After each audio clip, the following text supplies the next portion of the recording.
नोंथांमोनखौ नायगिरि नोंथांमोनखौ खुलुमग्रोनाय जाबाय बयनिसिमबो खुलुमग्रोबाय आरो गाबोन जोंहा गोथार बाथौ सान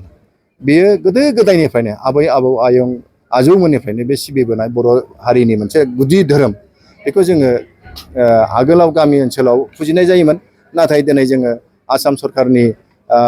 अननायाव जोङो बन्द मोननानै बेखौ जों गाबोन सानसेनि हाबाफारि लानानै जोङो बाहाय बाथौनि आर'ज लागोन आरो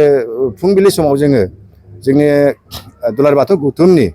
फिरफिला बिरहोगोन आरो लोगोसे जाय बिथांमोना बाथौ धोरोमखौ सिबिदों नाजाबोदों नारा नाथा जुजिबोनाय बिथांमोननि थैनायनि थाखाय बिथांमोनखौ जों हमेस होगोन बिबार बावगोन आरो लोगोसे जों 9 बाजियावहाय बाथौनि आर'ज लागोन आरो जों सानसे गोबां हाबाफारि दंबावो नोंथांमोननो जों गाबोन दिन्थिनाय जागोन। बेसेबांसो बाथौ सिबियारिफोरा बेयाव थुबुर जागोन? दिनैनि दिनावथ' गोबाङानो फैदों गाबोनथ' हाजार हाजार सिबियारि फैगोन आरो दिनैथ' गुबुन गुबुन जायगानिफ्राय थाफैखाबायानोसै बेजों लोगोसे जोङो गाबोननि गोथार बाथौ सानखौ बरायनायजों लोगोसे मुलुग शान्तिनि थाखाय जोङो दिनै क'क्राझार सहराव 1 लाख आलारि बाथि फोजोंबाय बेखौ जों बिटिआर सरकारनि मानगोनां चिफ सारनि आखाइजोंनो सावहोजेनबाय लोगोसे आसाम सरकारनि मानगोनां मन्त्रि उरखाव गोरा ब्रह्म आगोलनि डिपुटि चिफ खाम्फा बरगयारी आरो आगोलनि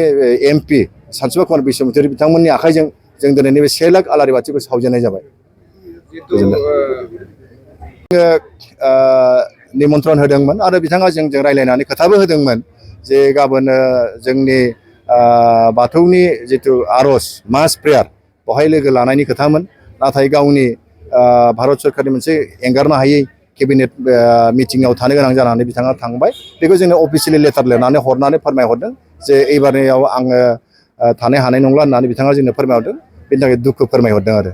अब्लाबो जोंनि बाथौखौ जाहाथे मोजाङै बुहुमाव साग्लोबो बिथाङा जोंनि थाखाय मोजां मेसेज हरदों आरो बाथौ सिबियारिफोरनिसिम नोंथाङा माबाफोर बुंनांगौ? आङो गाबोननि गोथार बाथौ सानाव मोनसे मेसेज हरनो लुबैदों जे जोंनि साफ्रोमबो बर' हारि जोंनि साफ्रोमबो सिबियारि नोंथांमोनहा क'क्राझारनि बाथौ थानसालियाव फैनो हायाबाबो गाव गावनि एरिया ओनसोलाव थानाय थानसालिफ्राव थानानै बयबो जाहाथे इसोरखौ खुलुमो आरो इसोरखौ खुलुमनायजों लोगोसे गावनि मोननो गोनां माबाखौ बिनानै लानो हायो बेखौनो आङो मिजिं थिनानै बयखौबो खावलायहरनाय जाबाय। गोनां आसामनि गिबि मन्थ्रि मोनसे डक्टर हिमन्त बिश्व शर्माया बाहागो लाफैगोन नाथाय नैबे थानसालियाव नङा बे ग्रिन फिल्डआवनो जों मोनसे थानसालि बानायदों दा बेवहाय बिथाङा जोंजों बाहागो लागोन।